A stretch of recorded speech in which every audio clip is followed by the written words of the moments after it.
င်္ဂလာပါအခုကျွန်တော်တို့လာမယ့်နိုဝင်ဘာလ1ရက်2ရက်3ရက်နေ့မှာလုပ်မယ့်မြန်မာ Christian Revival Conference အဲ့ဒါကကျွန်တော်တို့ဒီ Method မှာရှိတဲ့ Method Hill Resort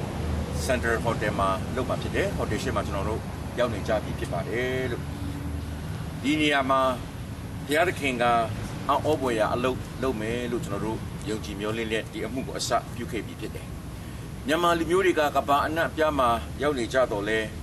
ဲပြန်ကြည့်တဲ့အခါမှာဘုရားသခင်ကမြန်မာလူမျိုးများကိုရွေးကောက်တယ်မြန်မာလူမျိုးတွေကဘုရားကိုအင်မတန်ဆာငတ်ကြတဲ့လူမျိုးတွေဖြစ်တယ်ဘုရားသခင်ကဆာငတ်တော်သူများကိုဝါစွာကြွေးမယ်လို့ဂတိရှိတော်မူသောဘုရားသခင်ဖြစ်တယ်ဒါကြောင့်ဒီယူပါယုံကိုဆရာကုမ္စံကနေပြီးတော့စပြီးတော့ဘုရားသခင်သူယူပါယုံပေးတယ်ပြီးတဲ့အခါမှာမဲဆော့မှာရှိတဲ့ယုံကြည်သူတွေအားလုံးကိုစုပေါင်းပြီးတော့ဒီယူပါယုံကိုဖျားပေးတဲ့ယူပါယုံကိုအကောင့်နဲ့ပို့ဖို့ရန်အတွက်အခုစပြီးတော့လှုပ်ဆောင်လာကြပြီဖြစ်ပါတယ်လို့ဘုရားသခင်ကမြန်မာလူမျိုးများကိုရွေးကောက်တဲ့အခါမှာအကြံအစီတော်ရှိပါတယ်မြန်မာလူမျိုးများအပြင်မဲဆော့မြို့ကိုနိုးထမှုပေးဖို့ဖြစ်တယ်မြန်မာလူမျိုးများအပြင်ထိုင်းနိုင်ငံကိုနိုးထမှုပေးဖို့ဖြစ်တယ်မြန်မာလူမျိုးများအပြင်ကဘာအနှံ့အပြားမှာနိုးထမှုမိကိုဘုရားသခင်ကစပြီးလှုပ်ဆောင်ဖို့ရအတွက်ဖြစ်ပါတယ်လို့ရှင်ယောဟန်ခရစ်ဝင်ထဲမှာခရစ်တော်ဘုရားသခင်ကငါခမည်းတော်ဒီယနေ့တိုင်အောင်အလုပ်လုပ်ရရှိငါဒီလည်းလုပ်ရရှိ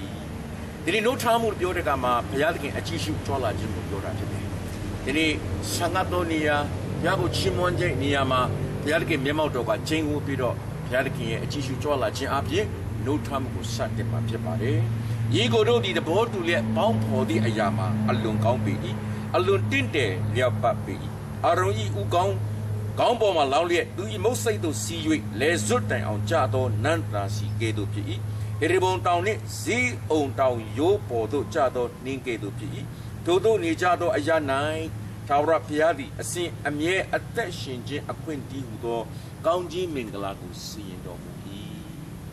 အထူးသဖြင့်မဲဆော့မြို့မှာရှိတဲ့ယုံကြည်သူညီကောင်မောင်နှမတွေအမှုတော်ဆောင်များကိုဆရာဒီညာကနေအထူးပဲအားပေးခြင်းတယ်ဒီဒုထမှုအစီအစဉ်ကဒီအသစ်လောင်းခြင်းအစီအစဉ်က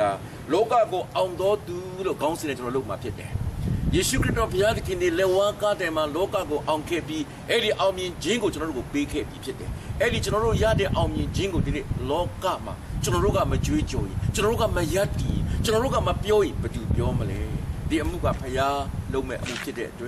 ်အားလုံး in that art တရောပါဝင်ဖို့ရတဲ့ဒီနေရာကနေဖိတ်ခေါ်ပြရစ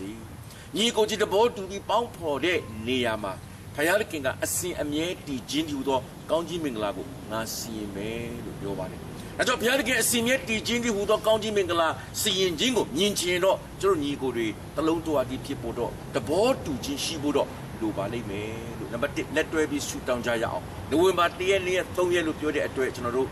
2လ3လအချိန်ရပါသေးတယ်ကျွန်တော်ဆူတောင်းကြရအောင်ဒါတင်ပဲလားဒီနေရာကနေအားပေးပြစီဘုရားသခင်ရဲ့အမှုတော်ဖြစ်တယ်ဘုရားသခင်လှုပ်တဲ့အလုပ်မှာကျွန်တော်တို့ပါဝင်ပံ့ပိုးကူညီရတဲ့အခွင့်ကကြီးမားသောအခွင့်အရေးဖြစ်တယ်လောကမှာကျွန်တော်တို့ဒီအခွင့်အရေးတစ်ချိန်ပဲရကောင်းရလိမ့်မယ်ဆူတောင်းခြင်းအဖြစ်သာမကငွေရေးကြေးအဖြစ်တော်၎င်းလူကိုယ်တိုင်ပါဝင်ခြင်းအဖြစ်တော်၎င်းဒီအမှုမှာပါဝင်ကြဖို့ရအတွက်ဒီနေရာကနေအနုအညွတ်မေတ္တာနဲ့ယေရှုခရစ်တော်ဘုရားသခင်နဲ့ဖိတ်ခေါ်ပြစေအားပေးပြစေ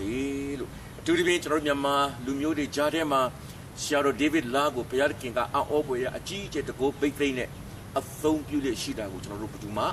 ညှင်းလို့မရပါဘူးလို့ဆရာဒေးဗစ်လာရဲ့အလုံးမပါဘူးဘုရားရဲ့အလုပ်ဖြစ်တယ်အဲကြောင့်ဘုရားရဲ့အလုပ်မှာဆရာဒေးဗစ်လာအပြင်အသုံးပြုတဲ့နေရာမှာဒီပွဲမှာကျွန်တော်ဆရာဒေးဗစ်လာကအဓိက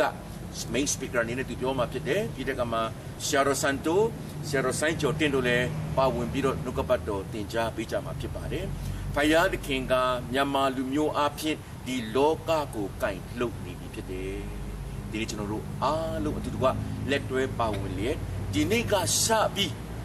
းကိုအသင်းတော်မှာဆူတောင်းခြင်းအခြေတတ်မှတ်ပြီးဒီအရာအတွက်ဆူတောင်းပေးဖို့နှိုးဆော်ပါရစေကျွန်တော်တို့အရောက်တိုင်းပါဝင်ရင်ဒီအမှုကပေါ်ပါတယ်ကုန်ကြငွေတွေရှိမှဖြစ်တယ်ဘုရားသခင်အလုပ်ကဘုရားလုပ်သွားမယ်လို့ကျွန်တော်တို့ယုံတယ်ဒီအလုပ်မှာကျွန်တော်တို့ပါဝင်လက်တွဲဖို့ရန်အတွက်အားလုံးကိုသခင်ဖျားနာမ၌အနုအညွတ်ကျွန်တော်မေတ္တာနဲ့ကျွန်တော်တောင်းပန်ပါတယ်မေတ္တာနဲ့ကျွန်တော်မေတ္တာရက်ခံပါတယ်လို့ပါဝင်ရတဲ့အခွင့်ကကြီးမားသောအခွင့်အရေးဖြစ်ပါတယ်လို့ရောက်တိုင်းဝမ်းမြောက်ခြင်းတကယ်ပဲဘုန်းတင်ရှားဖို့ရအတွက် ပါဝင်ကြဖို့နှိုးဆော်ပြစေအကြောင်းတန်ဖျားတခင်ကောင်းချီးပေးပါစေ